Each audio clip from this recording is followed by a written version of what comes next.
Please stand by.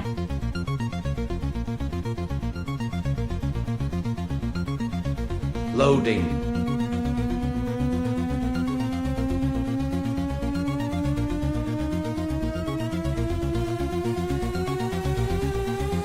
Loading complete. 30, 29, 28, 27, 26, 25, 24, 20, 22, 21, 20, 19, 18, 17, 16, 15, 14, 13, 12, 11, 9, 8, 7, 6, 5, 2, 1. Now for what you've all been waiting for.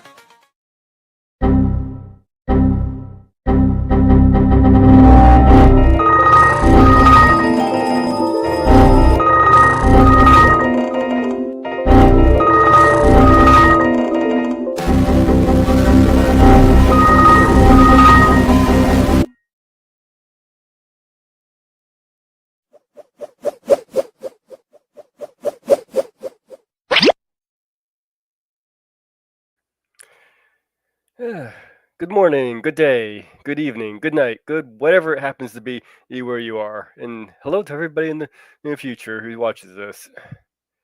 So we got a dog meat saying hail and hail right back to you. Hopefully you come back and I can watch the show some more if you're not still here. And Jedi Master 2022. Hi. Yeah, nice to have you here. Hope you enjoy the show. I'm a little bit out of it today, so couldn't sleep all night because of one reason or another, and I had sinus issues. So hopefully my singing isn't too much worse than it usually is. But I might as well get into the opening song here, if I can find it. Yeah, I'm kind of out of it today. I had to take the allergy medicine, and that puts me in a little loopy state. I should give myself some tea before I start trying to sing.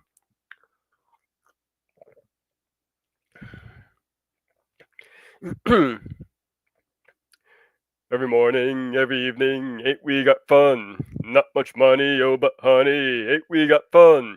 The rent's unpaid, dear, we having a buzz. The smiles were made, dear, for people like us.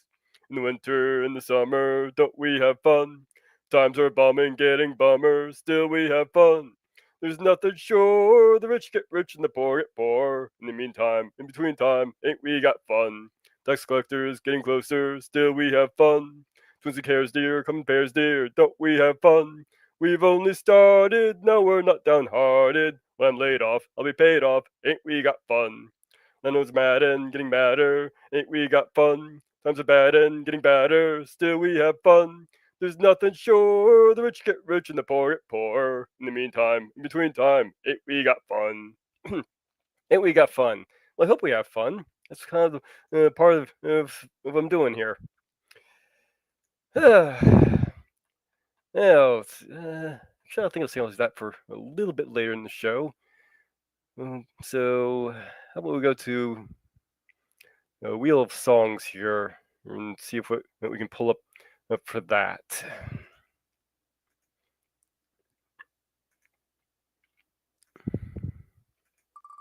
Wheel of songs, turn, turn, turn. Show us the lesson we may learn. Wait, that's wheel of morality. Me and my shadow. Seems to like that one for some reason. Okay. And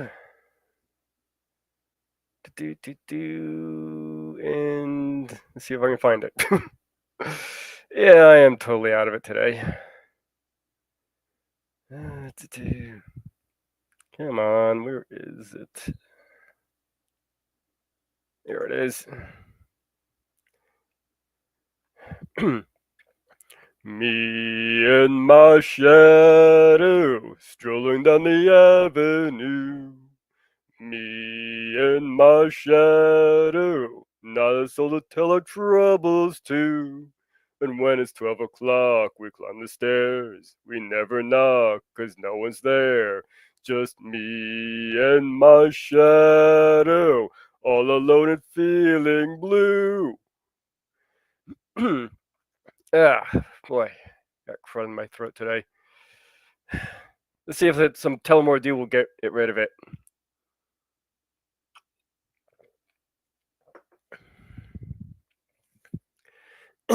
And of course, I had Molly here with me. So of course, that means we need to show a Molly picture. Here's a Molly getting her pets. And yes, here we always these pet our doggos, unlike in Westroff.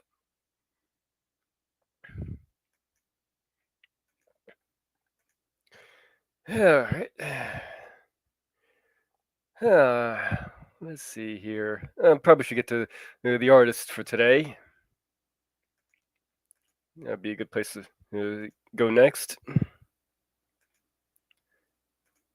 sure that's upright. Okay.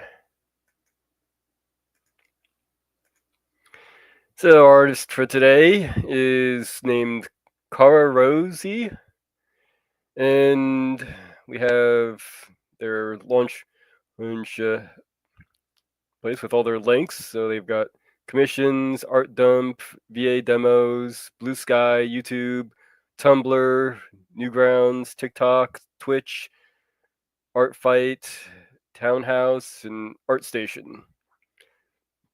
So take a look at their art dump here. So it gives you an idea of some of their work here.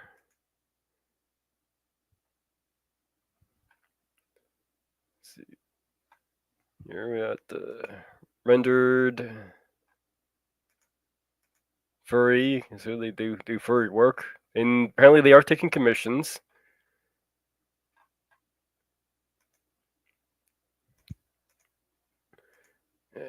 Design means animation. No, that's actually not bad animation. Like that. I like that one right there.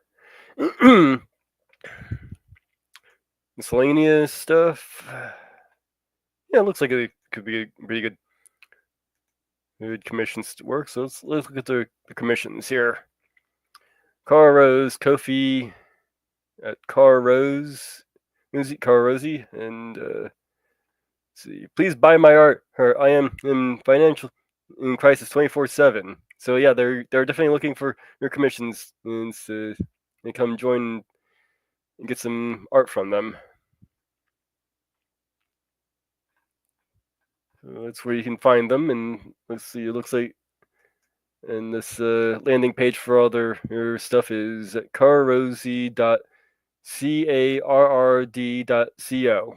So you can find them there, or I guess you can find them on Blue Sky or YouTube or something under probably all the same name. So, and well, I had all sorts of allergies this morning, so I'm kind of out of it today. Hopefully, like I said, hopefully my singing isn't too bad today. But while I was at it, just a few minutes before this show started, I came across something new that looked interesting. It's by Glitch, the same person doing Amazing Digital Circus. And they got this new thing, it's like they're going to be releasing pretty soon, called the Gaslight 8 District.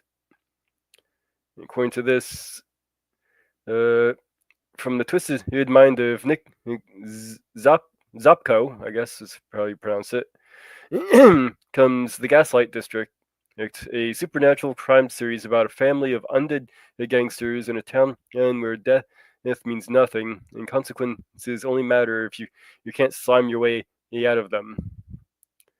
Looked pretty interesting. There's a trailer card here. I'm not going to play the trailer here, but let's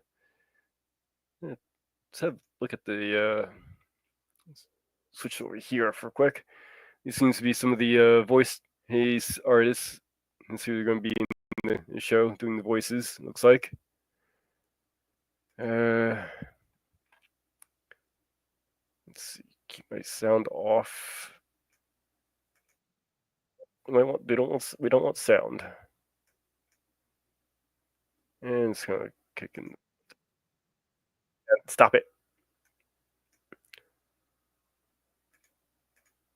And my thing just went out, didn't it? Yes, it did. Let's try to bring this back. Oh, there's the dog meat. Hello, dog meat. Okay, bring that back. There's that. Put this up. I'm gonna look at the trailer for this Gaslight District here without sound, because I don't know how the sound is going to be for YouTube.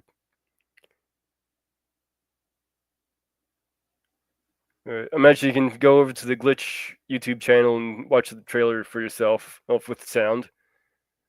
But yeah, this actually looks pretty good. It kind of gives me Nightmare Before Christmas vibes. It's kind of I'm kind of getting the idea for with here. And I like that they're not going with the faux stop motion animation with this. That really annoys me, even though it looks like it's designed around sort of a faux stop motion in design. So that's pretty good. Yeah, this looks pretty good.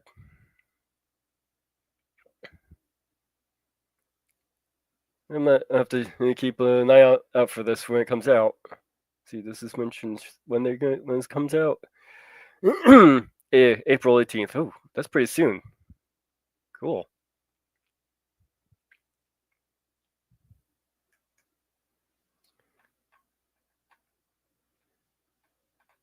And where is it? So scrolling through all this. That's right. I clicked away from that, didn't I?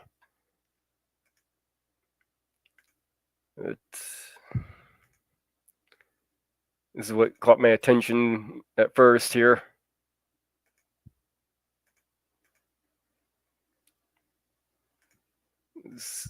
This title screen right here. I was like, okay, what is that? That looks interesting. So I had to dig in. So this is called Gaslight, the Gaslight District from Glitch. Yeah, something worth checking out there, maybe.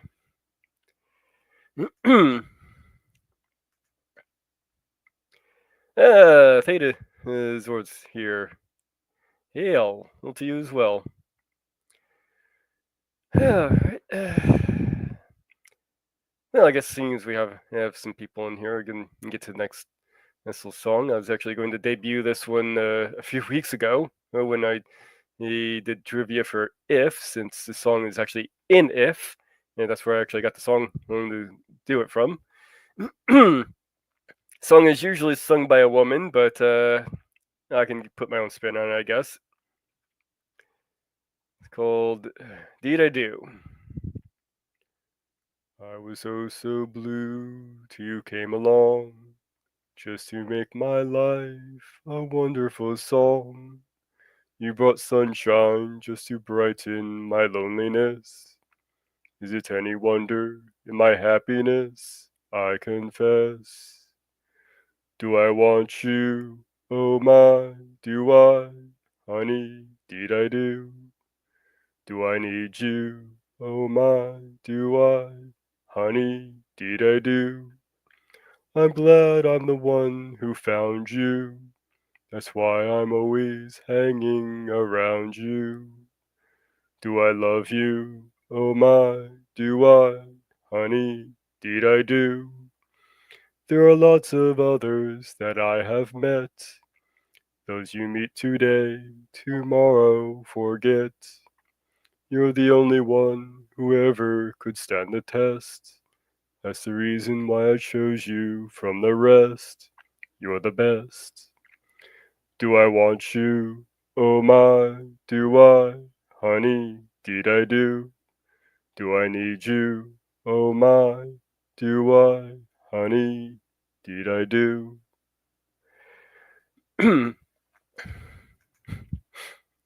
Yeah, we are. Hope that was decent enough. Probably not the best days for me to try and debut a song, but hey.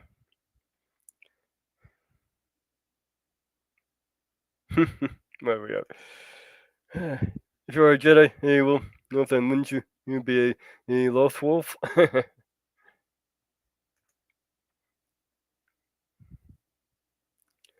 Yeah, haven't heard that song in so long. Yeah, it was debuted in the movie. I heard it in the movie If. It played in that movie, so I was listening to so I looked it up. I'm like, oh, this is in the public domain. I can sing that.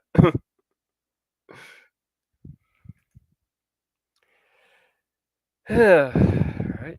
Let's see, moving right along. Might as well do one more song while I'm sitting here. Let's see. Which song will it pick for me today?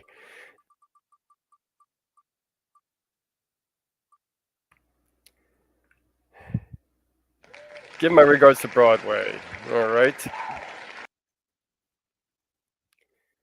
Do. Yeah, I am totally out of it today. Let's see here.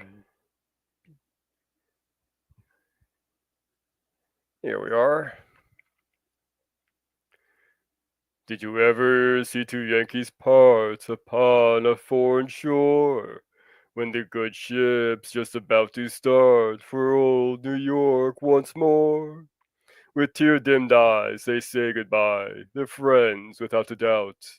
And the man on the pier shouts, "Let them clear!" as the ship strikes out. Give my regards to Broadway. Remember me to Herald Square. Tell all the gang at 42nd Street that I will soon be there. Whisper of how I'm yearning to mingle with the old time throng. Give my regards to Broadway and say that I'll be there ere long. Say hello to dear old Coney Island if there you chance to be. When you're at the wardrobe, have a smile and charge it up to me. Mention my name every place you go, as around the town you roam. Which you'd call on my gal. Now remember, old pal, when you get back home. Give my regards to Broadway. Remember me to Herald Square. Tell all the gang at 42nd Street that I will soon be there. Whisper of how I'm yearning to mingle with the old time throng. Give my regards to Broadway and say that I'll be there ere long. Give my regards to Broadway. And give my regards to the chat. I'll be just talking to myself then.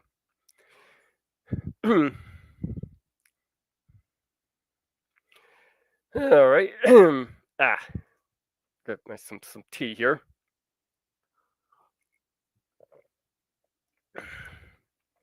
Apple night not being able to breathe through my nose, trying to breathe through my mouth the whole time.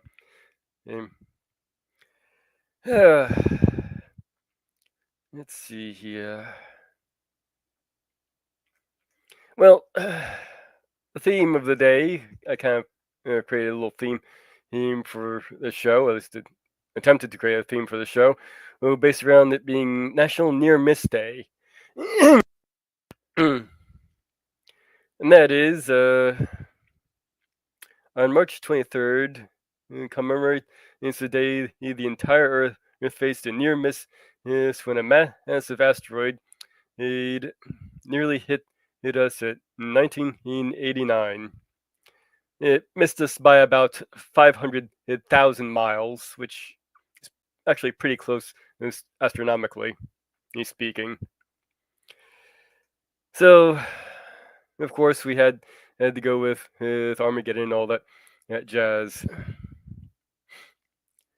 Oh, don't tell me I forgot to grab. Nope. There we are. Well, this is a little bit outside the window I usually give shout outs on people who have passed, but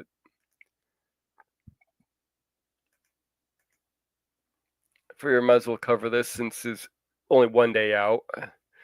Longtime Young and the Restless actor Wingshauser dies at 78, reports say. Great news. So, world on this morning law of one of their own this week, according to multiple reports. This prolific character actor Wingshauser has died at the age of 79. Variety reports Hauser, best known for his role in The Young and Restless, is in Vice Squad, died March 15th in Los Angeles of natural causes. Oh, looks like it was just reported not that long ago. The outlet said his wife called old Lily Hauser confirmed his death. The longtime actor became a soap star while first playing in character Greg Foster on The Young and Restless in 1977 and again in 2010. He was also the father of Yellowstone star Cole Hauser, leaving behind an adult daughter Bright Hauser. Interesting little name, interesting first names. His wife paid tribute to her husband in a lengthy social media post this week. Winghauser is one of a kind and legendary career spanned in 58 years in movies, his TV, music, working alongside many of the greatest artists in the industry and earning their respect she shared. Kelly Lilly, he said she will continue their love story while honoring his legacy and be credited in Winghauser with 115 acting roles with film credits including Vice Squad in 1982 with Al Pacino and Russell Crowe in The Insider in 1999.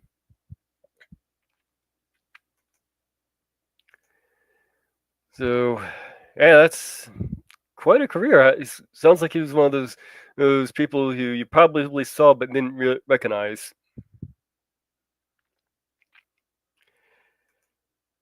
And of course, I have to cover this one.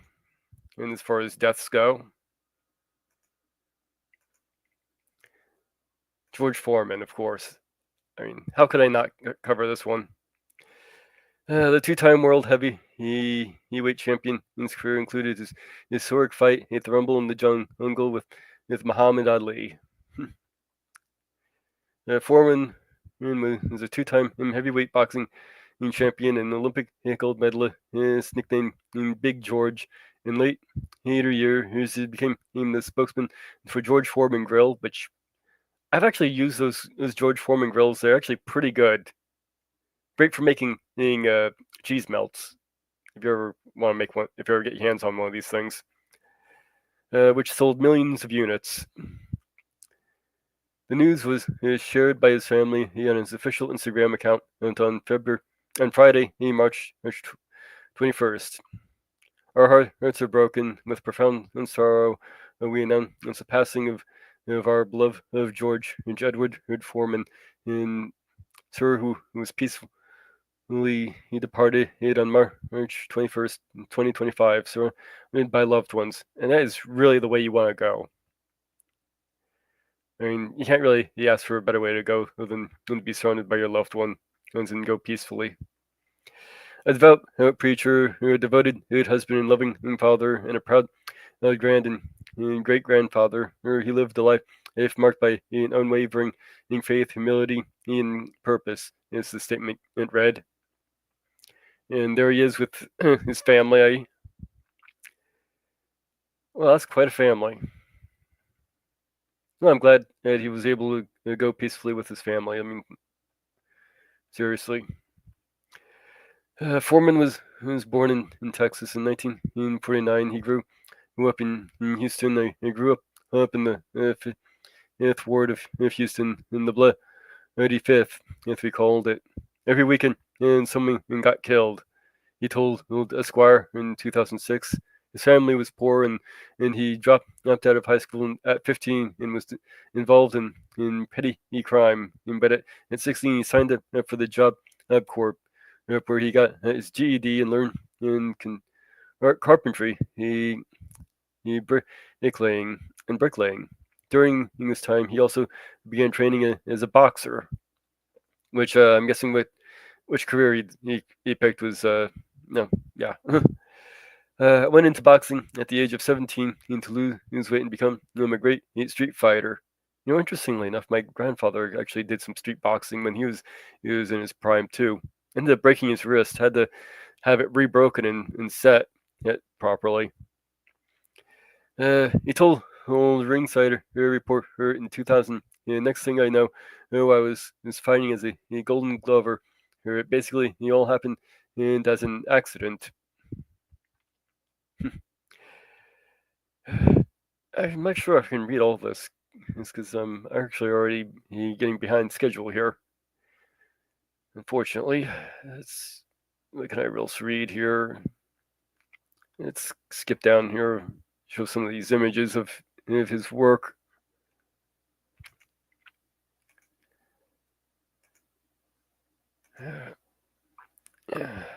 Foreman defended his title against Jose A. Roman and Ken Norton in 1974. He also returned into boxing for a time too. But 10 years later, in his financial difficulties, Foreman returned to boxing. That's what I was just saying. At the age of 38, it was like I did it once. I'm going to have to do it again. And Foreman told USA Today in 2023, it was the only profession I knew. It was sometimes I wish I'd been a golfer, or much easier than boxing. Him with his grill, which is what really made his money. Doing some commentary. He launched 1994. Foreman launched the George Foreman Grill. Well, to date, it has been so successful that well over 100 million grills have been sold.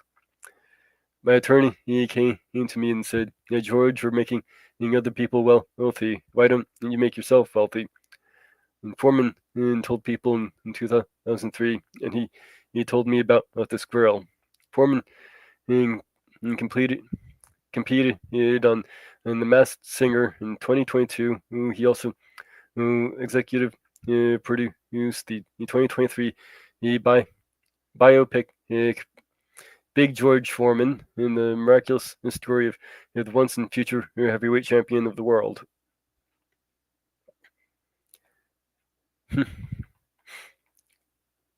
Oh, sounds like he lived quite a successful life.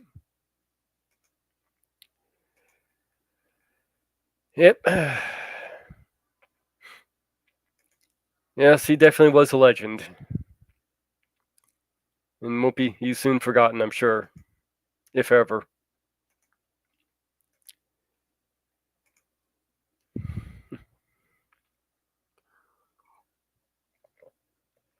Get a little more Tullamore Dew here.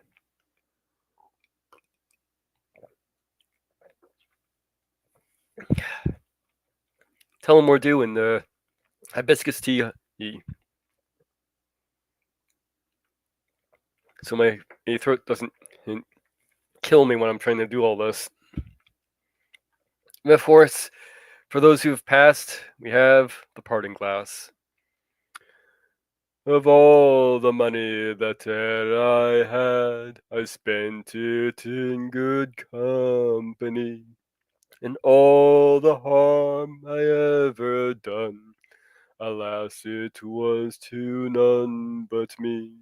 And all I've done for want of wit, to memory now I can't recall. So fill to me the parting glass. Good night and joy be to you all. So fill to me the parting glass, and drink a health whate'er befall, and gently rise and softly call. Good night and joy be to you all. Of all the comrades that e'er I had, They're sorry for my going away, and all the sweethearts that e'er I had, they'd wish me one more day to stay. But since it fell unto my lot that I should rise and you should not, I gently rise and softly call, good night and joy be to you all. A man may drink and not be drunk. A man may fight and not be slain. A man may court a pretty girl and perhaps be welcomed back again.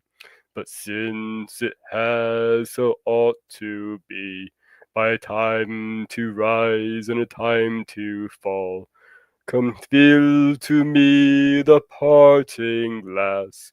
Good night and joy be to you all. Good night and joy be to you all. Goodbye, Wings Hauser and George Foreman. To bring things back up, we don't just have deaths to mourn, but we also have birthdays to celebrate. Namely, that of the face of evil himself, William Shatner. And yes, I do mean that. Look at Halloween. Michael Myers' mask is a William Shatner mask. So we have if his birthday was just yesterday. He is 94 now. It's quite an accomplishment, and to make it that far, proving that evil never dies. But of course, we gotta do a birthday song for him. Happy birthday to you. Happy birthday to you. Happy birthday, William Shatner. Happy birthday to you, and many more. Well, I guess he won't have many more. Oh, hopefully he'll have many more, but he's 94. Who knows?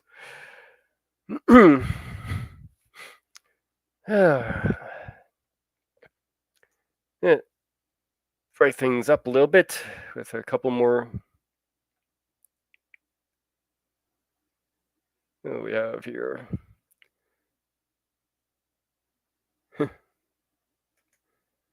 Doom Cantoni's favorite drinks. Yes, the Tullamore Dew Honey.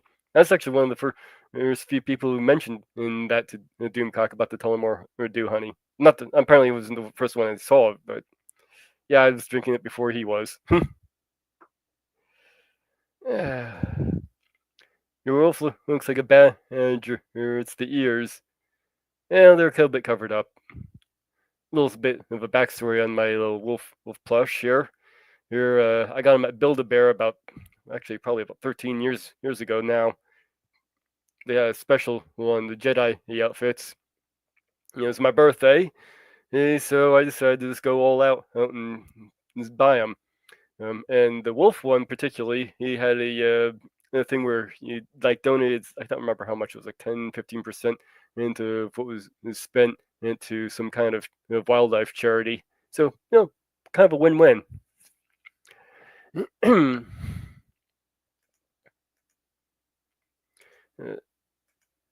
Let's see what else we can get off the song wheel here.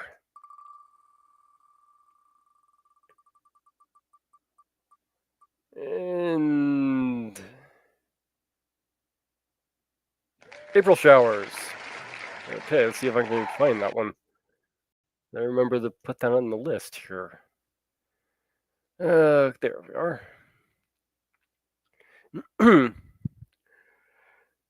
When April showers may come your way, they bring the flowers that bloom in May.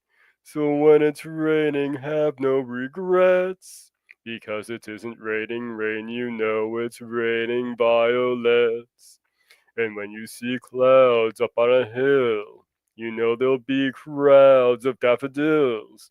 So just keep looking for a bluebird and listening for his song whenever April showers come along. And when you see clouds up on a hill, you know there'll be crowds of daffodils. So just keep looking for a bluebird and listening for his song whenever April showers come along.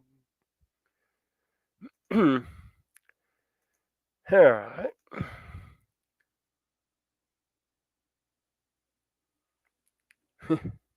Yeah, no big deal.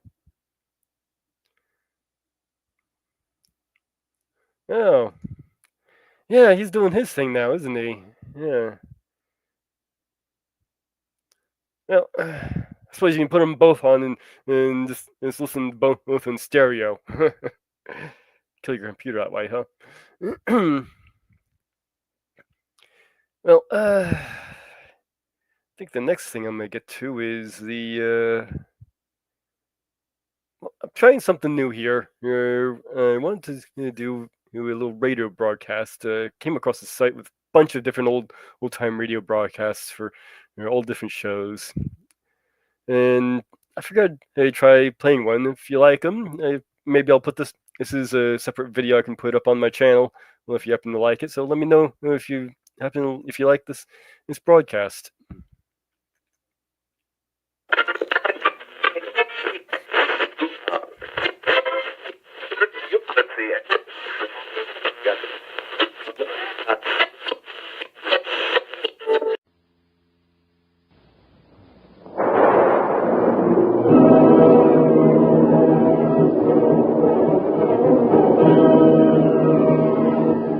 Presenting for the first time in radio the amazing interplanetary adventures of Flash Gordon and Dale Arden.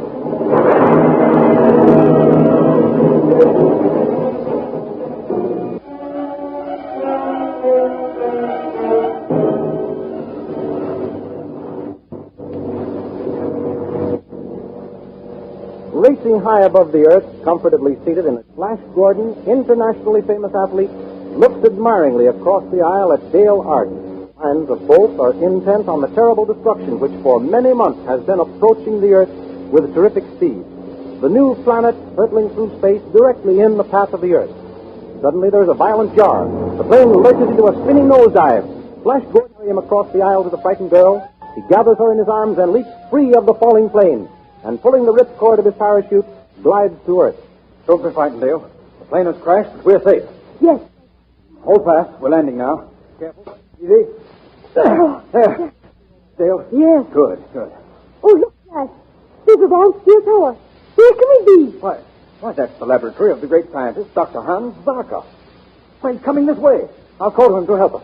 I hope you'll pardon us for breaking in on you so unceremoniously, Doctor, but you see, we had to bail out. I know you for what you are. Spy. Come to secret. But I have the answer to that. Come with me. Put that gun away, Professor Zarkov. The man is mad, Dale. We'll have to humor him. All right, Professor. All right. We'll come with you. Ladder into this tower. All right. There now, we are in my rocket ship, and in 10 seconds we are way to the new planet. We will all die. Die for science.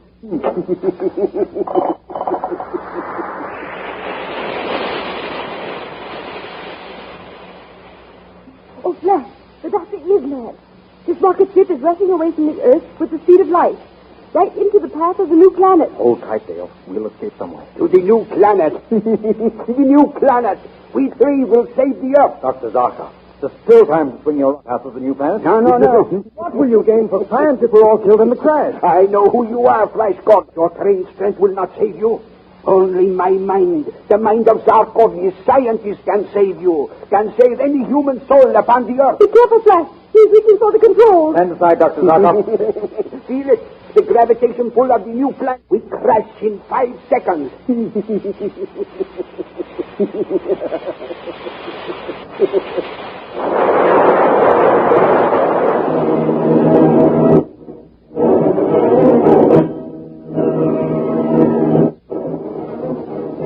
The rocket ship hits the planet. Dr. Zarkov and Dale are thrown from the rocket ship unconscious. Flash is thrown clear of the wreckage and lands on his feet uninjured. He rushes to the side of the unconscious girl, picks her up, and starts to carry her toward the distant towers of a city on this weird new planet. Suddenly, strange soldiers armed with ray guns appear, and capturing Dale and Flash, force them to come with them to the throne room of Ming the Merciless, Emperor of Mongo and Supreme Ruler of the Universe.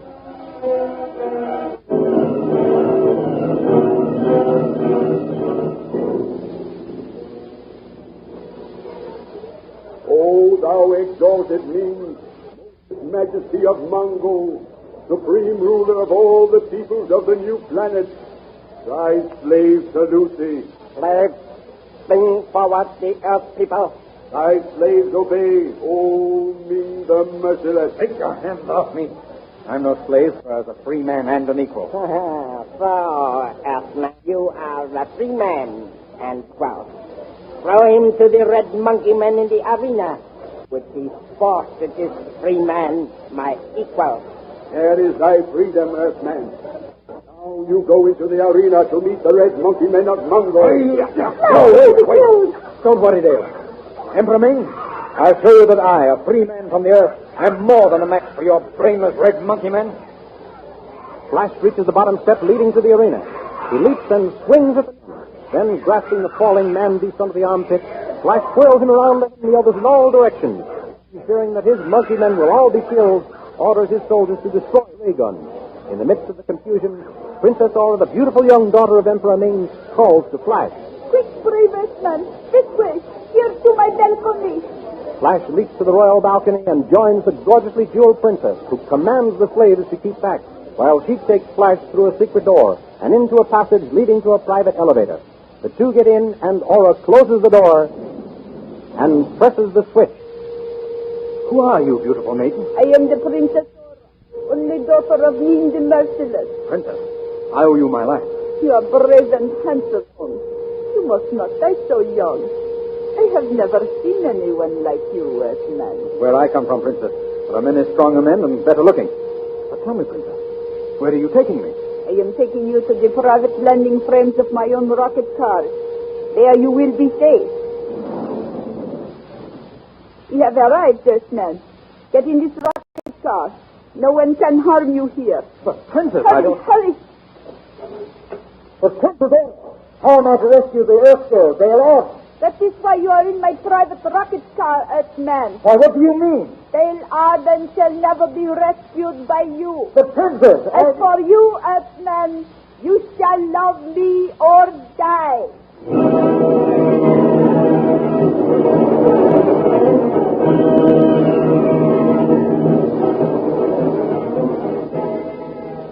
Meanwhile, back in the palace, Emperor Ming is talking with Dale Arden.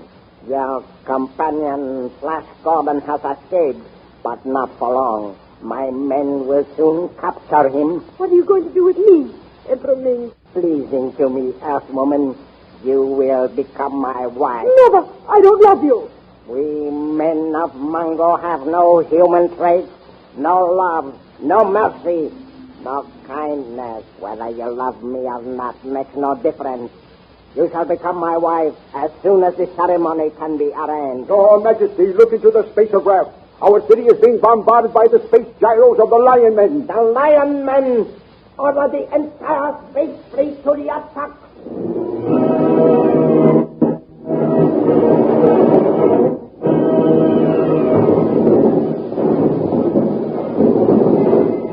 In the terrific battle which takes place between Emperor Ming's space fleet and the gyros of the Lion Men, the rocket ship in which Flash Gordon has been held captive is destroyed, and Flash is thrown to the ground unconscious.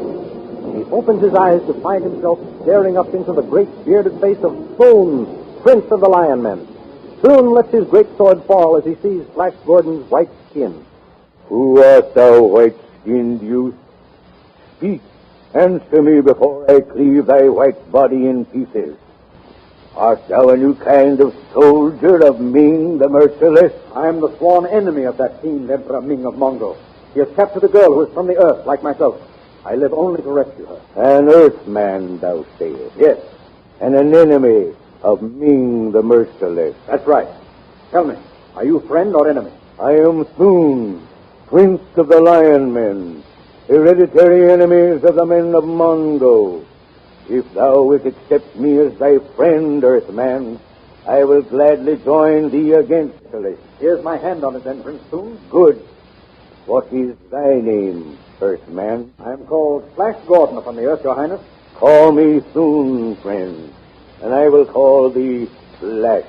Friend Soon, do you know how we can gain admittance to the palace that we may rescue Dale Arden? Come, I will show thee a secret way into the palace. Good. The Emperor Ming is away pursuing my gyro fleet. We may be able to rescue the Earth Girl before Ming returns.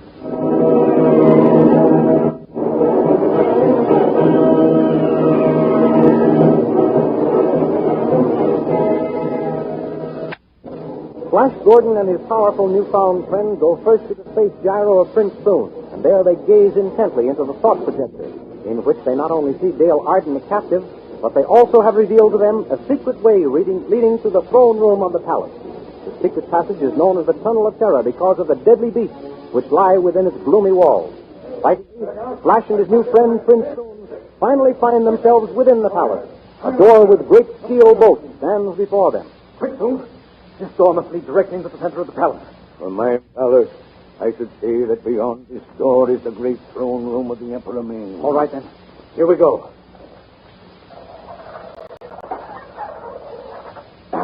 There. All right, Soon. It is the throne room. Yes, this great statue before us is the god of death, which stands at the top of the altar steps, directly behind the throne of the Emperor. Listen. Soon, what's that? By the great god Tao, it is royal wedding procession. Ming the Merciless taking another bride.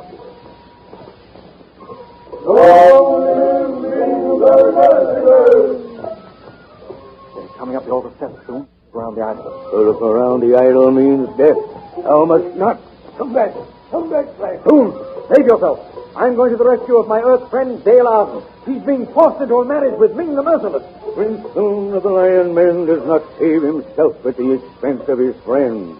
If thou must die, I will die fighting with thee. Dale! This way, Dale!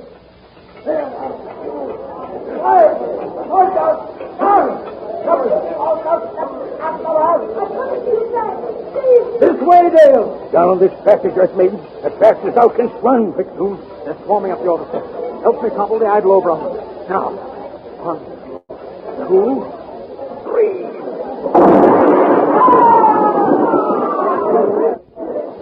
With a grinding crash, the giant idol topples over on the onrushing soldiers of Ming the Merciless, killing those in front and throwing into confusion the whole company.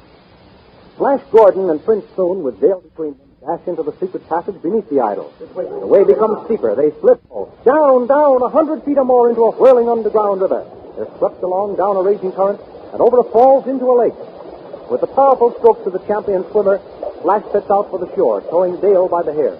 They reach the shore, and as Flash reaches down to drag Dale to safety, she screams and disappears beneath the calm surface of the lake, clutched in 2 powerful green, scaly arms.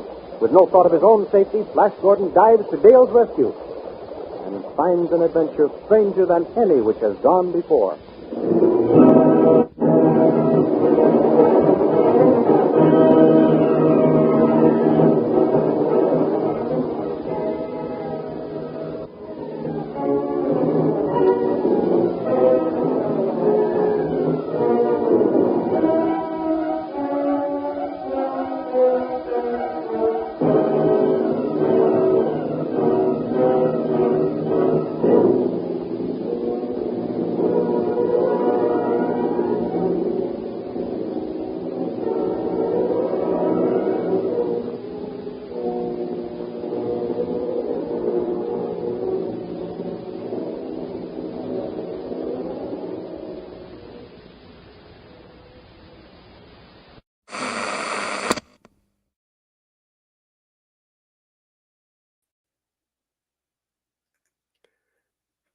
All right. So there was a radio broadcast, Flash Gordon. I hope everybody liked that. If not, well, let me know. This is kind of a test run here. We're going to see how things go. Let's see. The poll says we have 1 person. More, please. All right. So at least it's 1 person. And once more. I'm guessing that's you, Theta Zord. Love it. All right. Well, maybe I'll put that up as a separate video on my channel, so you can just listen to that on its own, for anybody who wants to hear it. Seeing as it's taking me molasses time, I am to get any videos made for this channel. Otherwise,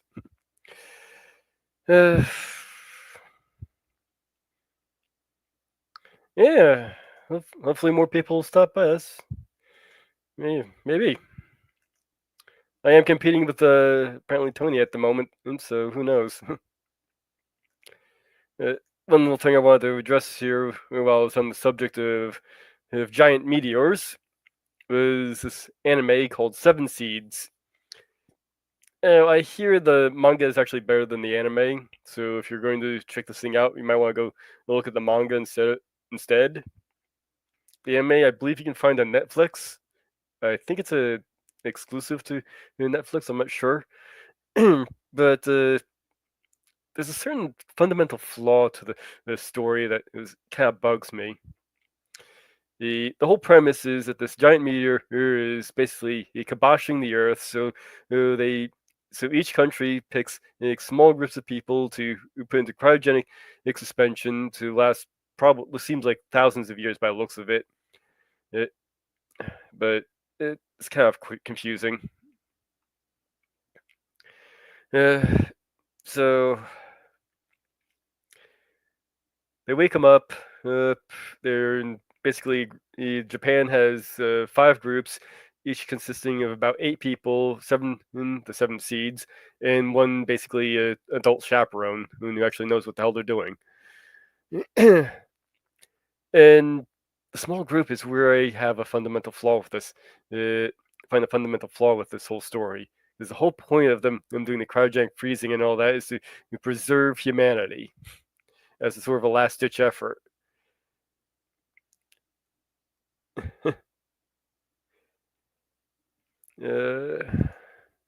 Don't they? You get serious. It's a serious test. Yeah, but the small groups is kind of the big problem here. Because first of all, there's no guarantee that the groups who even within the one country are going to meet up with each other, let alone across across the globe. So normally, what you'd be looking at for a general rule that you heard about is a 50E500 rule.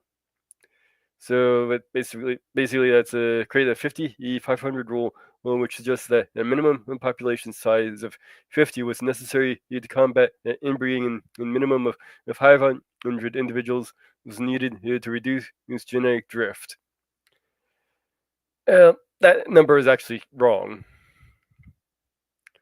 for starters, and this show actually puts it below that, around 40 people. So it's not a very good number to start with, and it doesn't even account for the possibility of people dying in this harsh world that they expected to encounter. A more accurate number for this would have been a population genetic theory calculations in this computer model determined that property screen. This is for interstellar travel, by the way, if I'm reading from. And sex structured total founding population NC of anywhere from roughly 14,000 to 44,000 people would be sufficient to survive such a journey in good health. So, in other words, it's if they wanted to combat inbreeding and all the issues that you might arise and have a little wiggle room in between, and they should have sent 40,000 people into the future per country, not rather than just 8 groups of 5.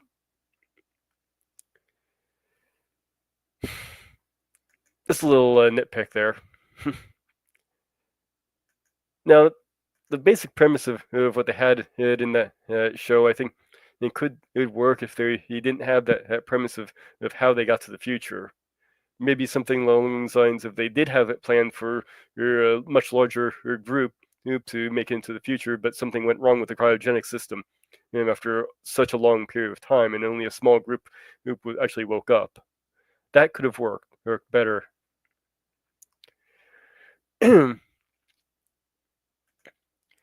It's probably should get onto the trivia now here. Starting to we're down on my time here.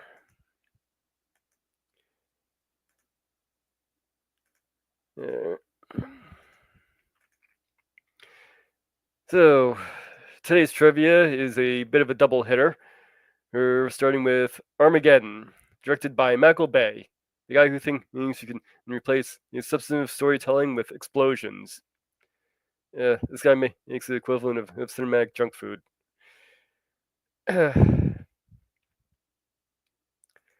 So,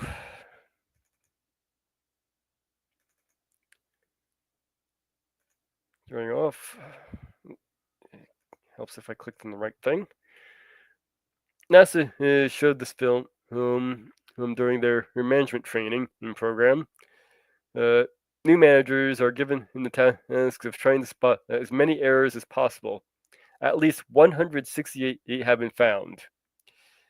Yeah, between Armageddon and Deep Impact, of all the movies I've seen, they're among them.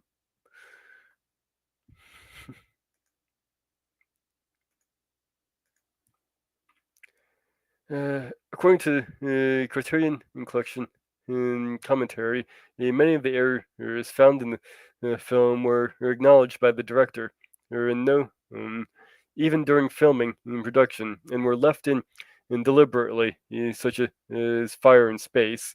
Michael Bay said it's a movie not that many people know about it, so they were kept in for entertainment value. Yeah, that sounds like Michael Bay for you.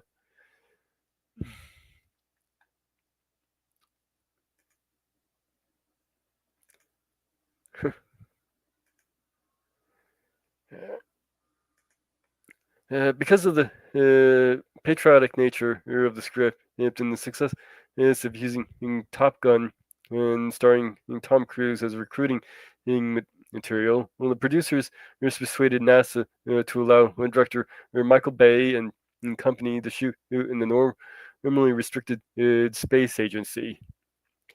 This included the Neutral Buoyancy Lab, which you can see here, a 65 million gallon, 65 million gallon and 400-foot deep pool used to train astronauts for weightlessness, and use of two $10 million dollar spacesuits.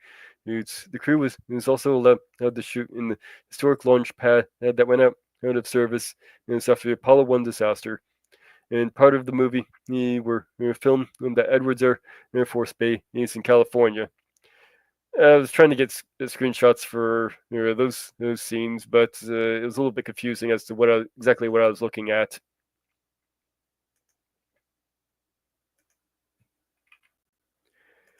The shuttle launch were filmed for real.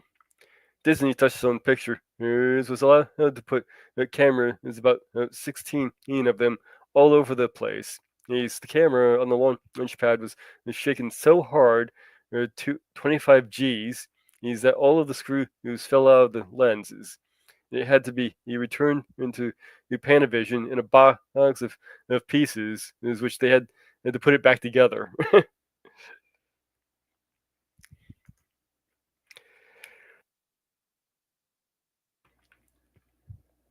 Excuse me.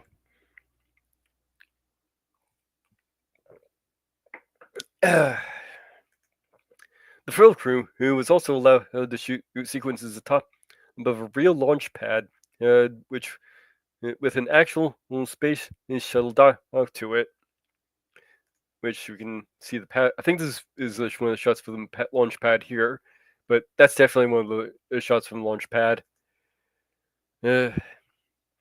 The only condition is that they not step up into the shell itself. Ben Affleck admitted to stepping inside the orbiter for a brief moment before NASA technicians ordered him out of the spacecraft.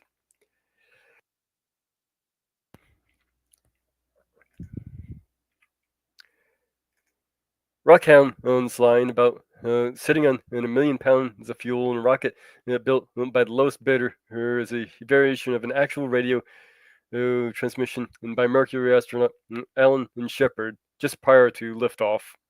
And he And Rockhound's line was just prior to liftoff as well. So a little homage there, I guess. Bruce Willis said that he did not care for Michael Bay's directing style and he refused to work with him again. And more quote, in 2007, a few months after the premiere of Live Free, Or Die Hard, Bruce Willis was asked for a possible new installment of the Die Hard series. He's in charge of Michael Bay. Given in the criticism of the fourth part of its marked turn to cinema, he stated he would have ruined Die Hard 4. There are a few people who will work with him now, and I know I will never work with him again. And he said about Michael Bay after working with him on Armageddon a few years prior. Michael Bay he thinks Armageddon is his worst film, which, considering some of Michael Bay's films, is saying something. I will apologize for Armageddon, and because as we had to do the whole movie in 16 weeks, he told Miami Herald in 2013. It was a massive undertaking, and that was not fair to the movie. I would redo the entire third act if I could. Oh, trust me, that wasn't the only problem with that movie.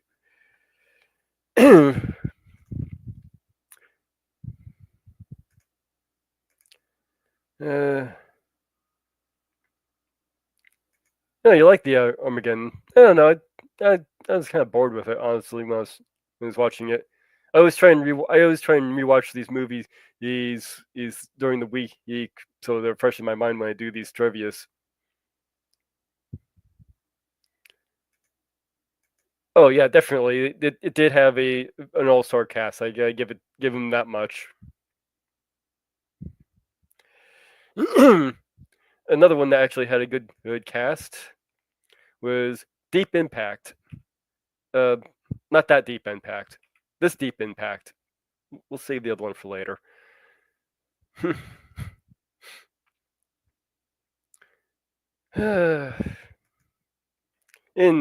in Deep Impact, a line was edited in the president's press conference and scene. And President Beck stated, "Life will go on, and we will prevail." Originally, President Beck said, "Life will go on, we will prevail. This is not Armageddon." The producer later realized that the movie was going to be in box office in this competition with the movie Armageddon, which was released in the same year, in 1998.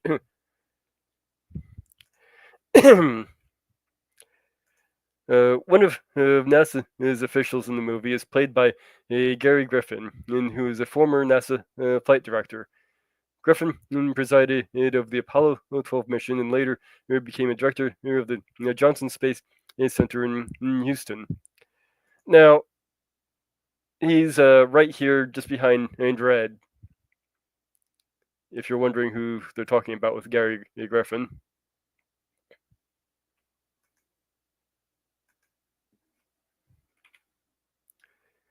Deep Impact was a NASA space probe designed to study the composition of the interior of the comet Tempel 1 on July 4th, 2005.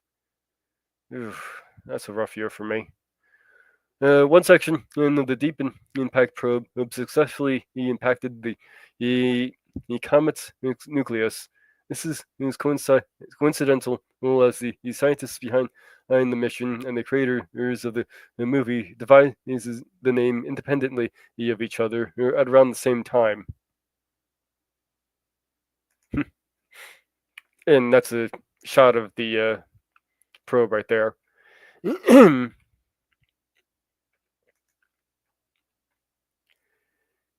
Earth is, on average, 93 million miles, or a little more than 8 light minutes is from the Sun.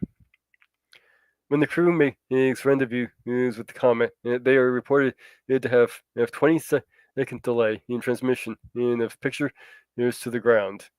This is a distance of only 3,728,120 miles.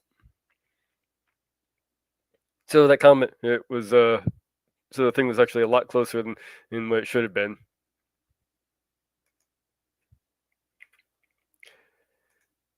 This is DreamWorks' first movie to receive a PG-13 rating, being from the Motion Pictures Association of America, MPAA, which they can go screw themselves, the MPAA. And finally, at the time of its release, yes, this was the highest-grossing film worldwide directed by a woman. It was eventually surpassed by a What a Woman Wants in 2000, and that's the director right there.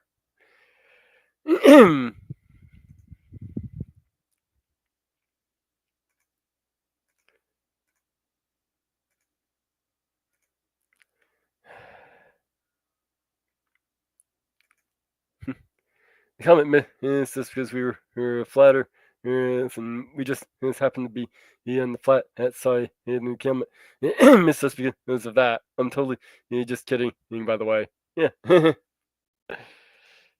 No. Obviously, the Earth is a donut shape. I mean, come on, get it right. And it just went through the hole.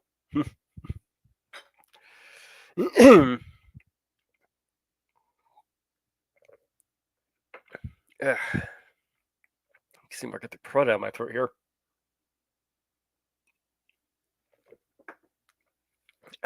Boy.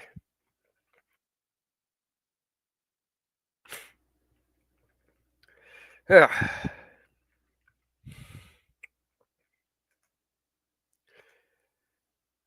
All right. Close that. Bring up the wind. Let's see what we get.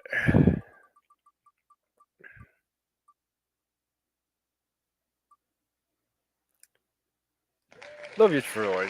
Okay.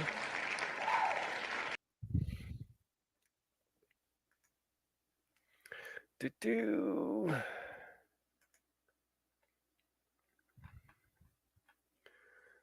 I love you truly, dear. Life with its sorrow, life with its tear, fades into dreams when I feel you near. For I love you truly, dear. Ah, love, 'tis something to feel your kind hand. Ah, yes, 'tis something by your side to stand. Gone is the sorrow, gone doubt and fear, for you love me truly, dear. That's kind of a short one. Let's give it another shot here.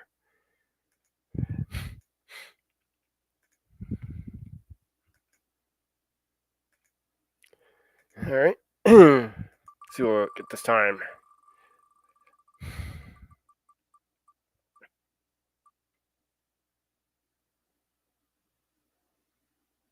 Blue skies. Okay.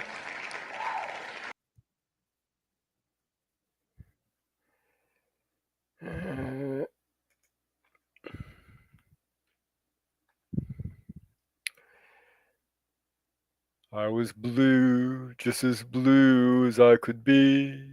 Every day was a cloudy day for me. Then good luck came knocking at my door. Skies were gray, but they're not gray anymore. Blue skies smiling at me. Nothing but blue skies do I see. Blue birds singing a song. Nothing but bluebirds all day long. Never saw the sun shining so bright. Never saw the things going so right. Noticing the days hurrying by. When you're in love, my how they fly. Blue days, all of them gone. Nothing but blue skies from now on. I should care if the wind blows east or west. I should fret if the worst looks the best. I should mind if they say it can't be true. I should smile, that's exactly what I'll do. Blue days, all of them gone. Nothing but blue skies from now on. Excuse me for the little crud in my throat, but yeah, thank you. I'm hoping I'm not killing these things too badly. I'm actually a little bit stuffed up today. I tried to take some allergy medicine, but the only stuff that works kind of throws me for a loop too. So I'm being a little out of it too during this whole thing. Well, I suppose I should get to the reading story. Now, getting on to chapter 4 of H.G. Wells' The Time Machine. This one is The Morlocks. It may seem odd to you, but it was 2 days before I could follow up the newfound clue in what it was manifestly the proper way. I felt with a peculiar shrinking from those pallid bodies. They were just the half bleached each color of the worms, the things one sees is preserved in spirit in the zoologist museum, and they were filthy, cold to the touch. Probably my shrinking was largely due to the sympathetic influence of the Eloi, whose disgust of the Morlocks I now began to appreciate. The next night I did not sleep well. Probably my health was a little disordered, and I was oppressed with perplexity and doubt. Once or twice I had a feeling of intense fear, from which I could perceive no definite reason. I remember her creeping noisily into the great hall where the little people were sleeping in the moonlight. It, it moonlight. That uh, that night, when he was among them, and feeling reassured by their presence, it occurred to me even then, and that in the course of a few days, the moon must pass through its last quarter, and the night it grow dark. And when the appearances of these unpleasant creatures from below, of these witnessed luminars, this new vermin, and that had replaced the old, might be more abundant. And on both of these days, I had the restless feeling of one who shrinks, and inevitably dusty. I felt inevitably duty. Yeah, I felt assured that the time machine was only to be recovered by a boldly penetrating these underground mysteries. Yeah, I could not face the mystery. If only I had a companion, and it would have been indifferent. But I was so horribly alone, and even to clamber down into the darkness of the well appalled me. I don't know if you will understand in my feeling, but I never felt quite safe if at my back.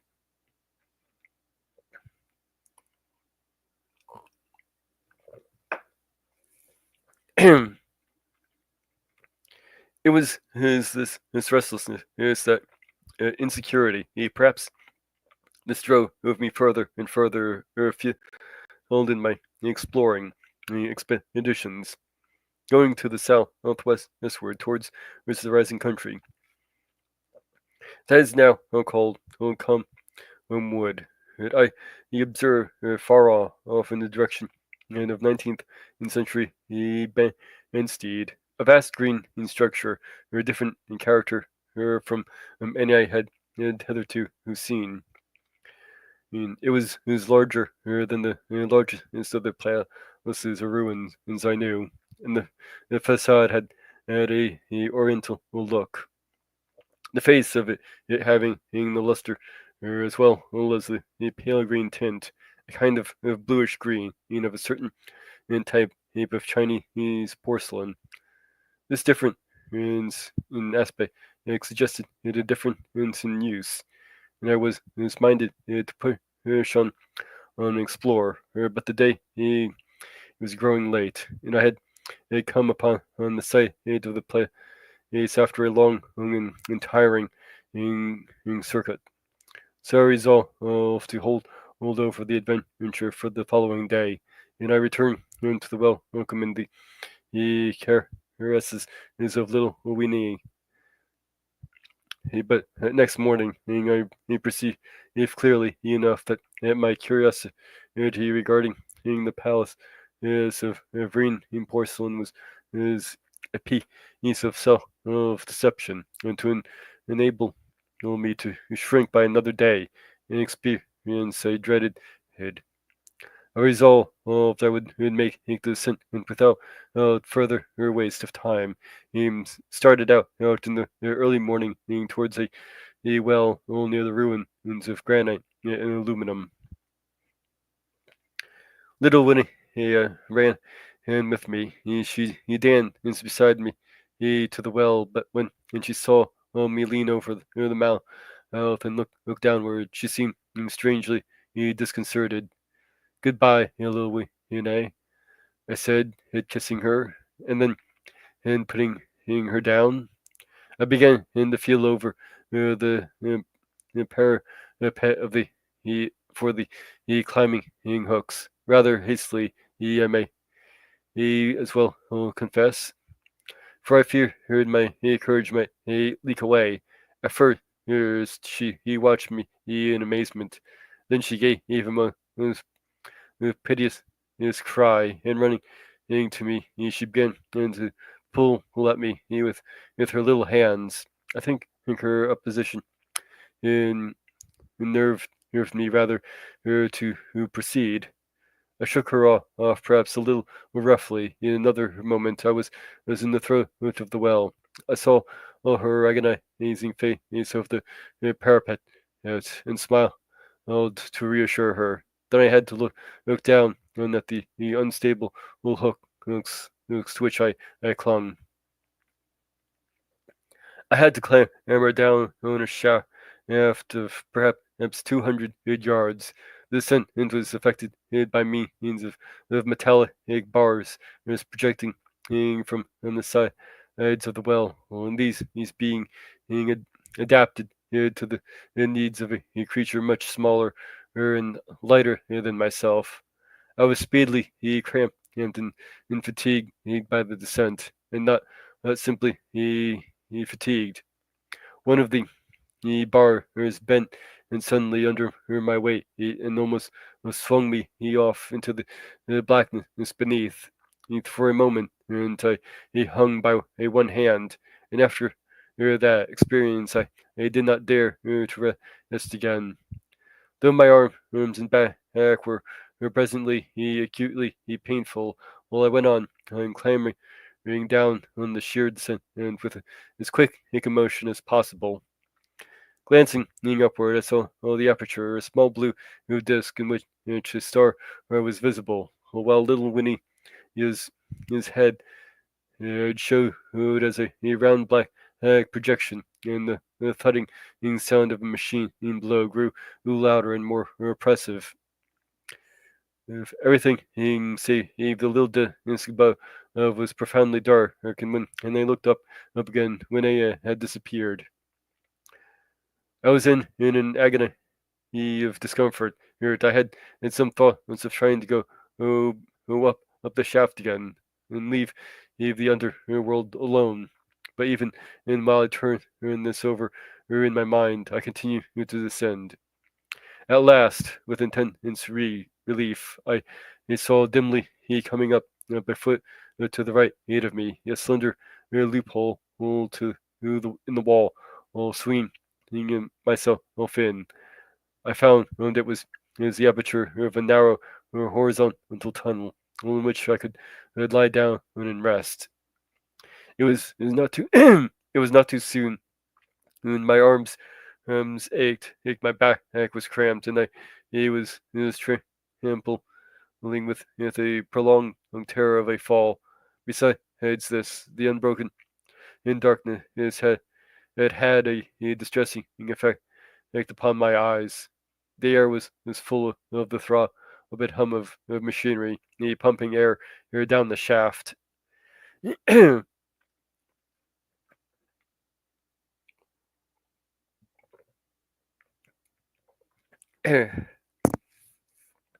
I do not know how long I lay. I was roused by a soft hand and touching my face, starting up in the darkness. Yes, he snatched at my matches and hastily he striking one.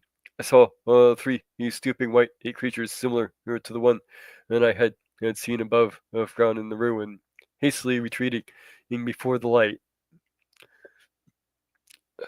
Living as they did in what appeared to be the impenetrable darkness.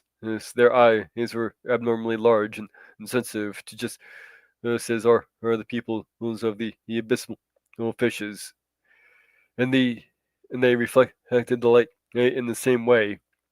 I have no doubt they could me in the dark, see me in the rayless obscurity, and they he did not seem to have any fear of me apart from the light. But so soon as I struck a match in order to see them, and they fled incontinently,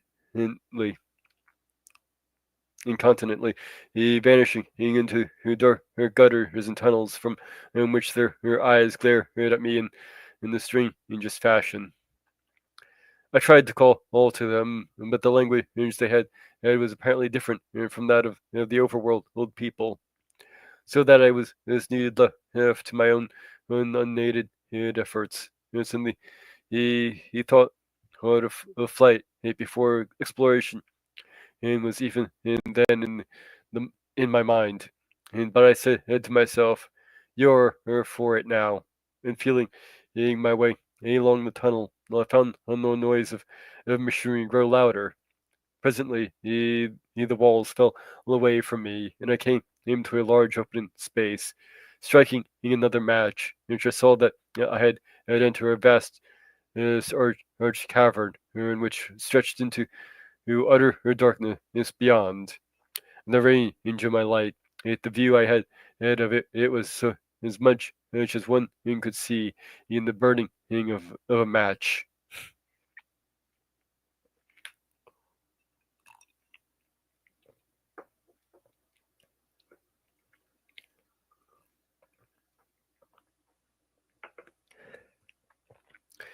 Necessarily, my memory is vague. Great shapes like big machines rose out of the dimness and cast as grotesque as black shadows, as in which dim and spectral Morlocks sheltered from the glare.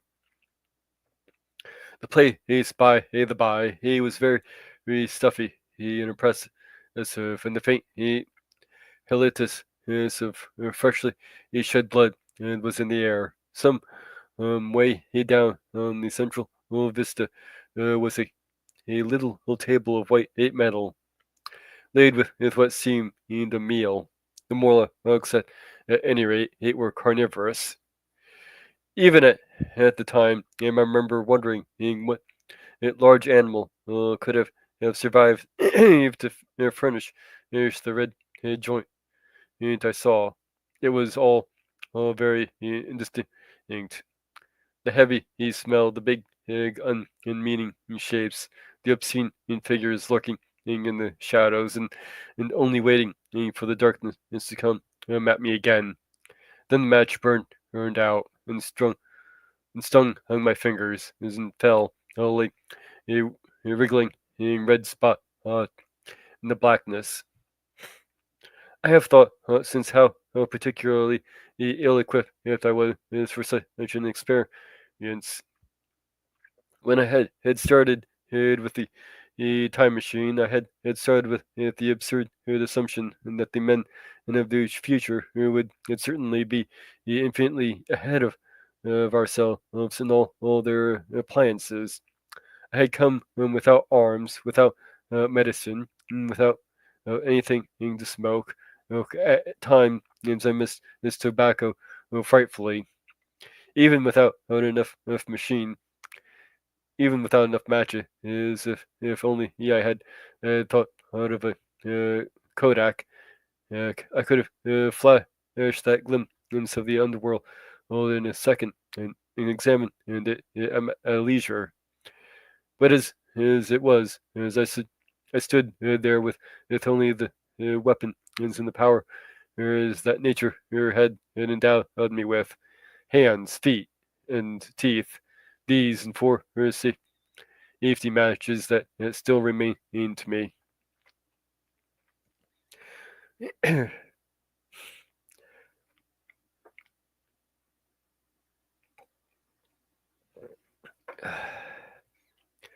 was afraid to push my way in among all the machinery in the dark, and it was only with my last glimpse of light I discovered that my store of matches had run low. It had never occurred to me until that moment that there was any need to economize them, and I had wasted almost half the box in astonishing the upper world as to whom fire was a novelty.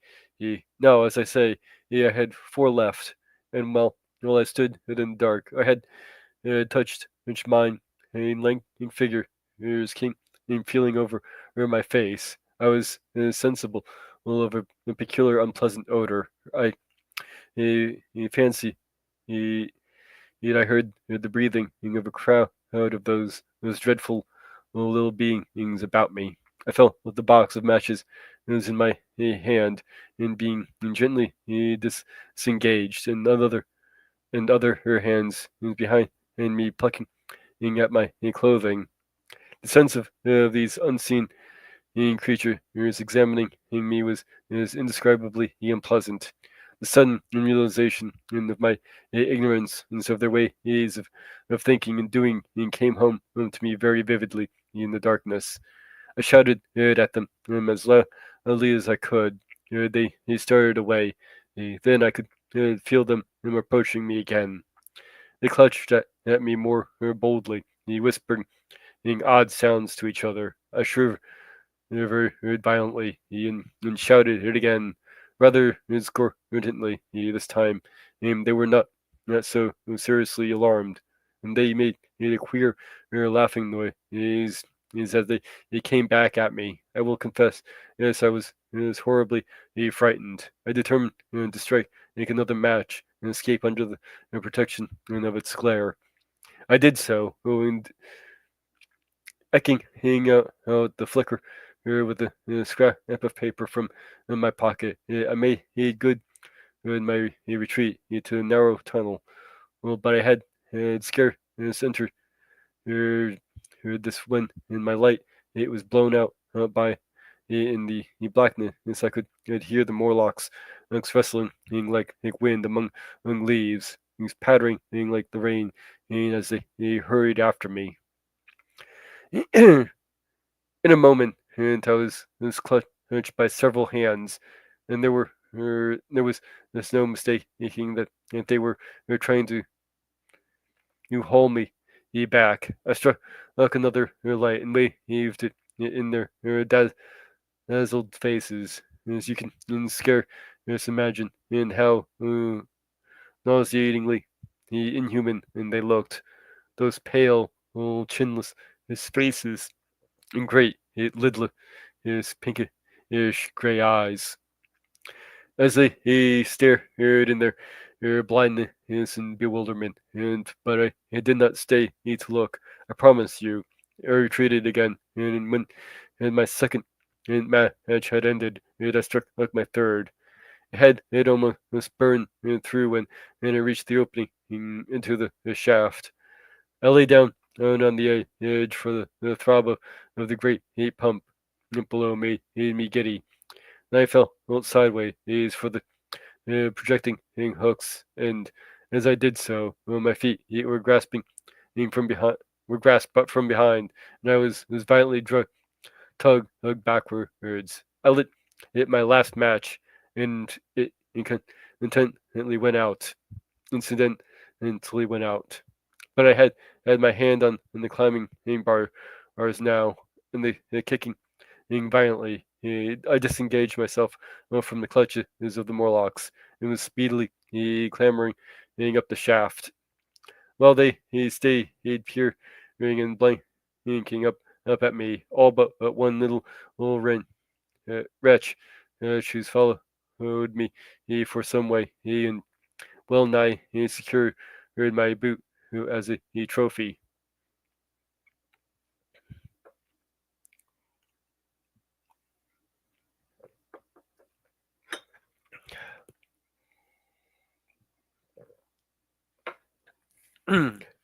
That climb seemed interminable, interminable to me. He with the last 20 or 30 feet of it, a deadly nausea came upon me. I had the greatest difficulty in keeping my hold. Well, the last few yards was a frightful struggle against his faintness. Several times my head swam, and I felt all the sensations of falling. At last, however, I got over the well mouth somehow and staggered right out of the room into the blinding sunlight. I fell on my face, even in the soil smelt sweet, and clean. Then I remembered Winea kissing my hands and ears, as in the voices of others among the Loi. When then, and for a time, I was insensible. Now, indeed, I seemed in a worse case than before. Hitherto, except except of during my night's anguish at the laws of the time machine, I had felt a sustaining hope of ultimate escape, but that hope was staggered by these new discoveries. Hitherto, I had merely thought myself impeded by the childish simplicity of the little people, and by some unknown forces which I had only need to understand and to overcome. But there was an altogether new element in the sickening quality of the Morlocks, a something inhuman and malign, and instinctively I loathed them. Before I had felt as a man might feel who had fallen into a pit. My concern was with the pit and how to get out of it. Now, I've felt like a beast in a trap whose enemy would come upon him soon.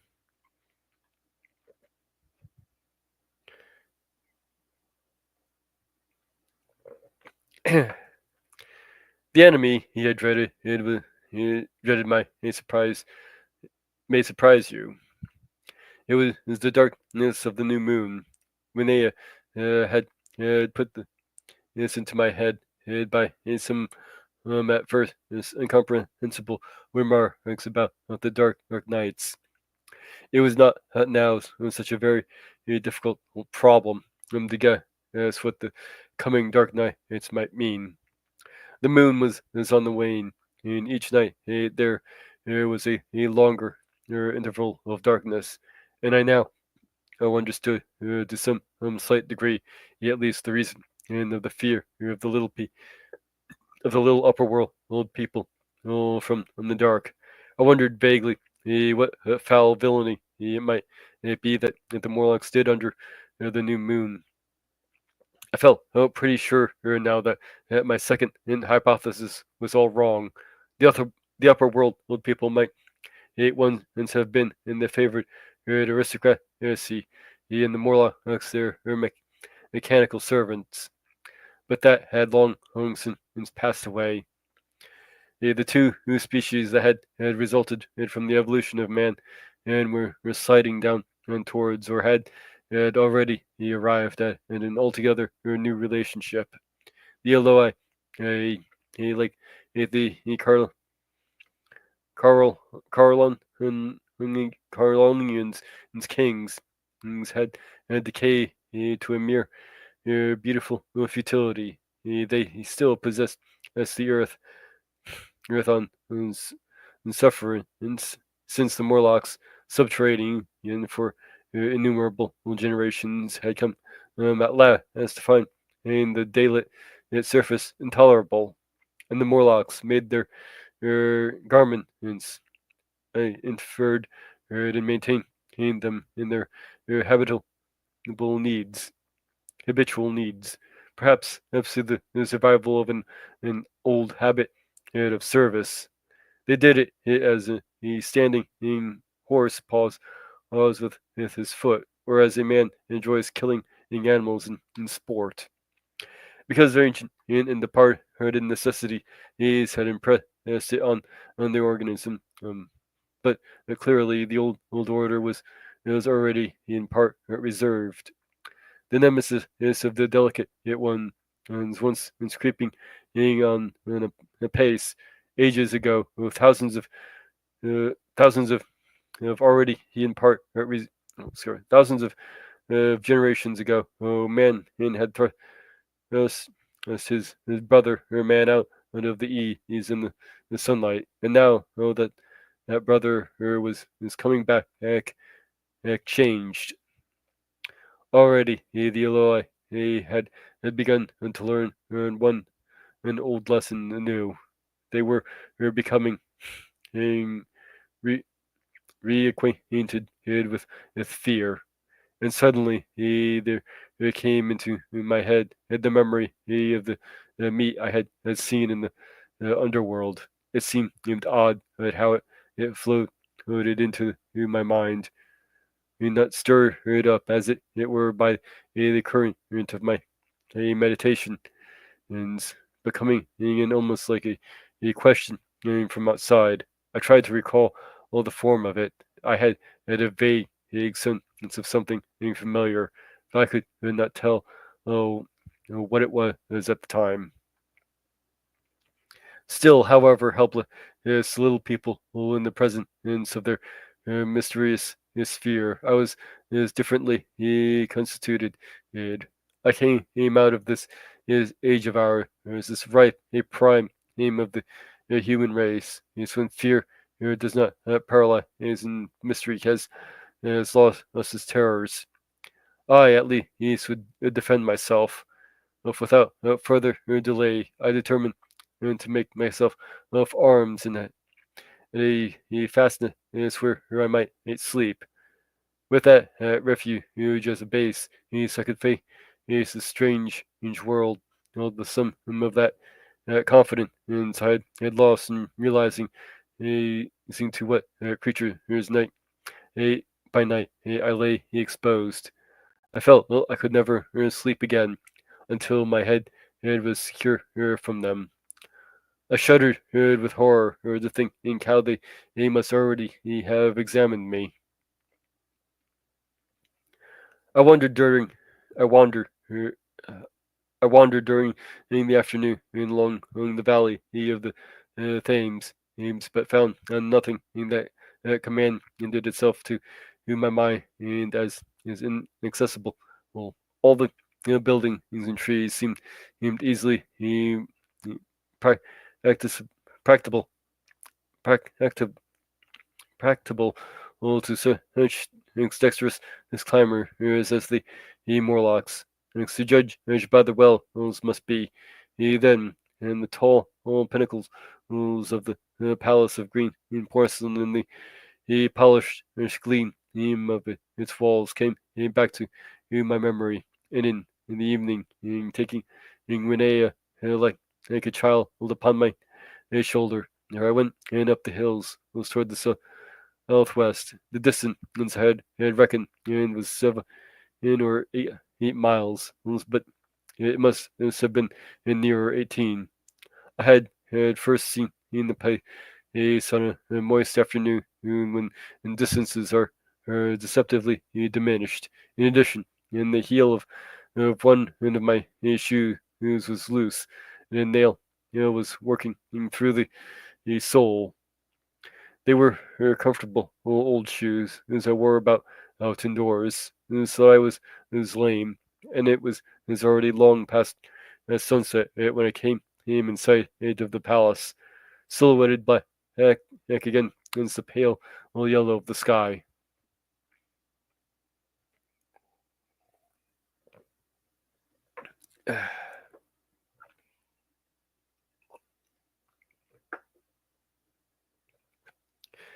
Renee had been hugely delighted when I began to carry her, but after a while, she desired me to let her down, and ran in along by the side of me, occasionally darting off on either her hand to pick flowers to stick in my pockets.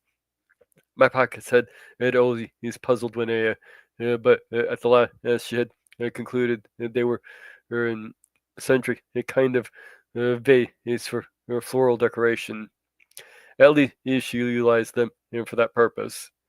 And that reminds me, I'm changing my jacket. I found the time traveler paused, but he had into but his hand into his pocket, and silently he placed two withered flowers, not unlike a very large white mellow rose upon on the little table. Then he resumed his narration. As the hush of evening crept over the world, and we proceeded over the hill, crest is towards Wimbledon, and Winea grew tired and wanted to return into the house of grey stone.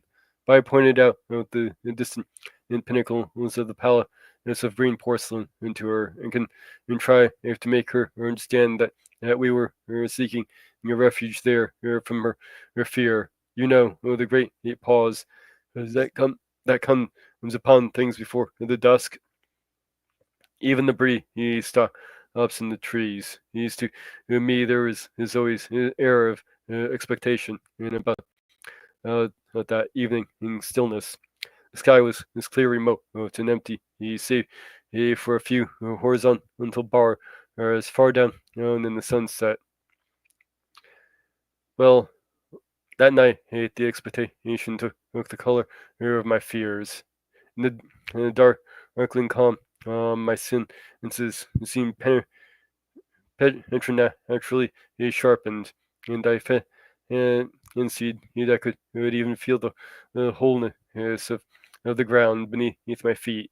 Could, indeed, almost see through it the Morlocks on their anthill, going hither and thither, and waiting for the dark in my excitement. I fancy that they would had received my invasion of their borough was as a declaration of war, and why had they taken my time machine. So we went on in the quiet, in the twilight, deepened and into the night. The clear blue of the distance faded, and one star after another came out. The ground grew dim, and the trees black. His fear is in her fatigue grew on her. I took her in my arms and talked to her and caressed her. Then, as the darkness grew deeper, she put her arms around my neck and closed her eyes tightly, pressing her face against my shoulder. He went down on a long slope into a valley. There in the dimness, I almost walked into a little river. This I waited and went up the opposite side of the valley, past a number of sleeping houses, and by a statue or a fawn or some such figure. Mine is the head. Here too were acacias, is acacias. So far, I had seen nothing of the Morlocks, but it was yet early in the night, in the darker hours, as before the old moon rose were still to come. From the burrow of the next hill, I saw a thick wood spreading wide in the black before me. I hesitated at this, Yes, I could see no end to it, neither to the right or the left. Feeling tired, my feet in particular were very sore. I carefully lowered Linnea from my shoulder as I halted and sat down upon the turf. I could no longer see the palace of green in porcelain. I was in doubt out of my direction. I looked into the thickness of the wood and, and thought out of what it might hide. Under the dense tangle of branches, one could be out of sight of the stars. Even more, there were no other lurking in danger, a danger I did not care to let my imagination loose upon.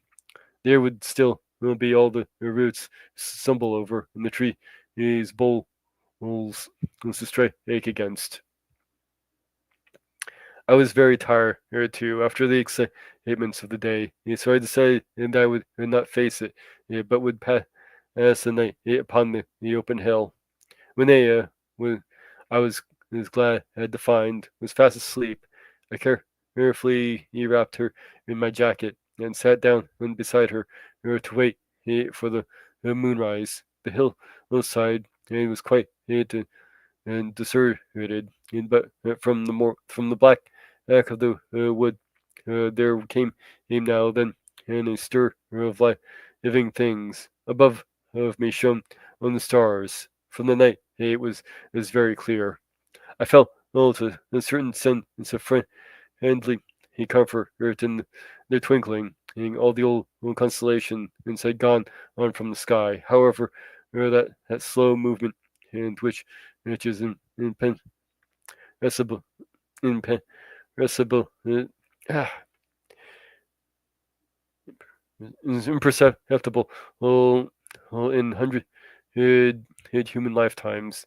Eames had long since rearranged them in unfamiliar groupings, but the Milky Way, it seems to me, he was still the same tattered streamer of star or dust as of yore. Southward, as I judged it, it was a very bright red star that was new to me. It was even more splendid than our own green and Sirius. In the mid, it all these scintillating points of light. At one bright planet, it shone kindly and steadily, like the face of an old friend.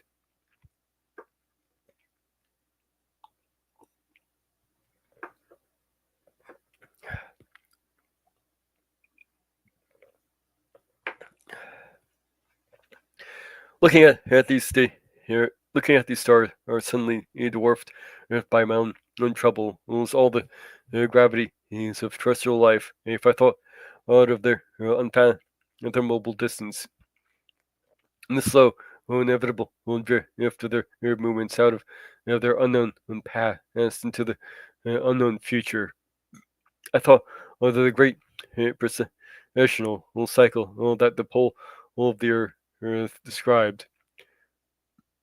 Only for early time Ames had that silent revolution that occurred during all the years I had traversed.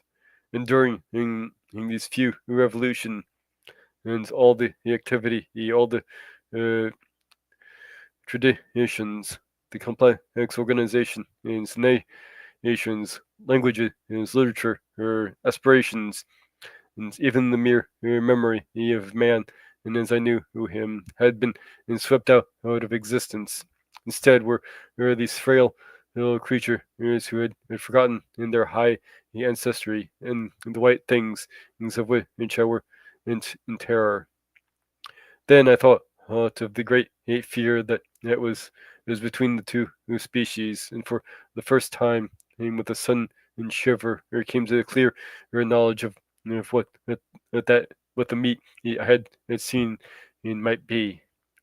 Yet it was too horrible. I looked at little Winnie sleeping beside me, her face is white and starlike, like under the stars, and for herewith dismissed the thought. Through that long night, I held my mind off the Morlocks as well as I could. and well, all the way the time, and by trying to fancy, I could find signs of the old constellation in the new confusion. The skies kept very clear, except for a hazy cloud or so. No doubt, there doesn't at times. And then, as my vigil wore on, and came a faint into in the eastward sky, like the reflection of some colorless fire, the old moon rose, thin and peaked and white, and close behind, and overtaking it and overflowing it. The dawn came, pale at first, then growing pink and warm.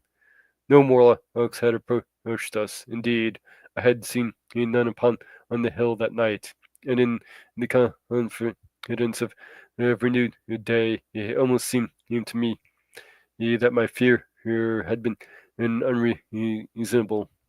I stood up and found on my foot with the loose heel swollen at the ankle and painful under the heel. So I sat down and again took off my shoes and hung them away. I awakened in Winea. We went down into the wood, now green and pleasant instead of black and forbidding. And we found some fruit within and to break our fast. As we soon met others of the dainty ones, and laughing and dancing in the sunlight as though there's no such thing in nature as the night. And then I thought once more of the meat that I had seen. I felt assured now of what it was, and from the bottom of my heart I pity these less feeble, less feeble, real from the great flood of humanity. Clearly, he is some time long ago of human in decay. The Morlocks' food had run short. Possibly they had lived on rats and such like vermin. Even now, man is far less discriminating and exclusive in his food than he was. Is far less than any monkey. His prejudice against human flesh is not deep seated. Is no deep seated instinct, and so these inhuman sons of man. I tried to look at this at the thing in a scientific spirit. After all, well, they were less human and more remote than our cannibal ancestors as of 3 or 4 thousand years ago, and the intelligence that would have made the state of things or torment and had gone. Why should I trouble myself? These Aloi were mere fatted cattle, to which the ant like Morlock preserved and preyed upon, and probably he saw all the breeding of, and there was Renee dancing at my side. Then I tried to preserve myself from the horror that was coming upon me by regarding it as a rigorous punishment of human selfishness. Yes, my man had been content to live in ease and delight upon the labors of his fellow man, and had taken necessity as his watchword in exclusive use, and in the fullness of time, necessity had come home to him. I even tried rather like scorn of this wretched atrocity and decay, but this attitude of mine and was impossible. However great there were intellectual degradation, and the Eloi had kept up too much of the human form not to claim my sympathy, and to who may make me prefer to share in their degra- degra- degradation and in their fear. I had that at time a very vague idea as to the course I should uh, pursue. My first was to secure some safe place of refuge, to make myself of such arms of metal or stone as I could contrive any of that necessity.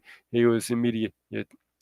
In the next place, I hope to procure some means of fire, so that I would have the weapon of a torch at hand. For nothing, I knew it would be more efficient against these Morlocks. Then I wanted to arrange some country havens to break upon the door as a bronze under the white sphinx. I had in mind the battering ram. I had persuasion in that if I could enter those doors and carry a blade of light before me, I should discover the time machine and escape. I could not imagine the Morlocks were strong enough to move it far away.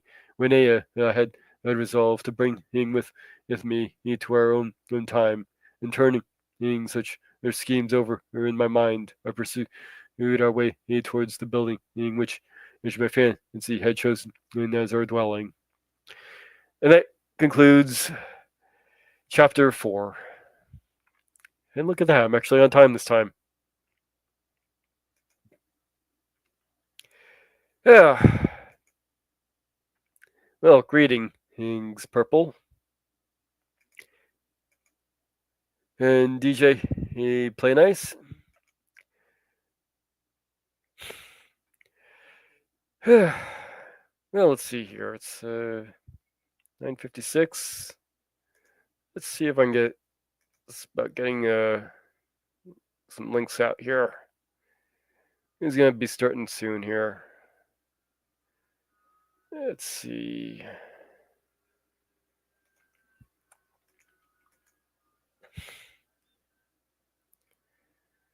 Let's see, Theta Rangers. He's starting in an hour. Oh, I'll put a link out to his thing.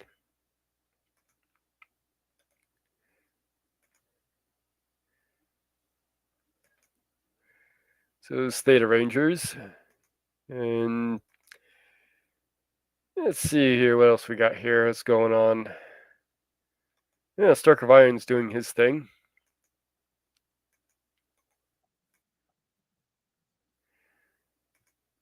So you can check out Stark of Iron's thing there.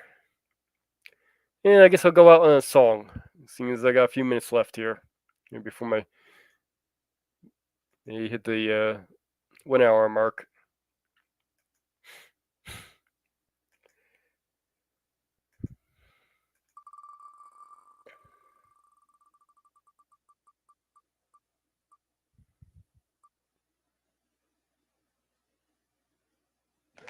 Skidmarink.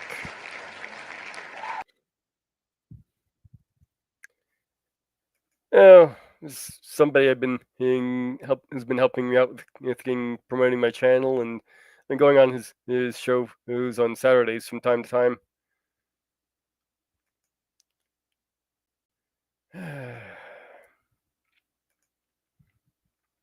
Get some drink here before he's trying to sing.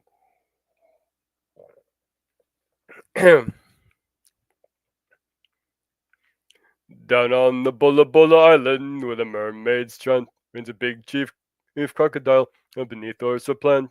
He loved to see the selfishly queen of the gay white wave, and then each night in his shell he'd go to sea, and in tuneful scales he'd rave.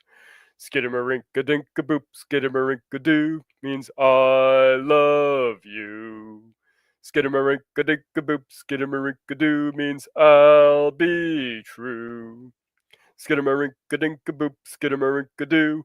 All the time he sang this rhyme. Skidamarinka-dinka-boop, skidamarinka-moo. I love you. But in the midnight moon, in this pale kingfish Kokomo came floating over with his tail, say he loved her so. But she was true to crocodile, said coconut, go away. I know a little very well while you'll hear my lover say, skidamarinka-dinka-boop, skidamarinka-doo. I love you. Skidamarinka-dinka-boop, skidamarinka-doo. I love you. I love you in the morning and in the afternoon. I love you in the evening underneath the moon. Skidamarinka-dinka-boop, skidamarinka-doo. I love you. All right. I believe that covers my time. Yes, but I do a little bit different version of it. It's an older version that I cover. Actually, I kind of combine the two, to be honest, but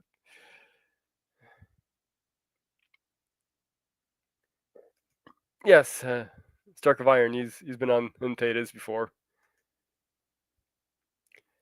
Uh, but looks like I'm out of time now, so I'm right on time, which is great. So check out either of those links.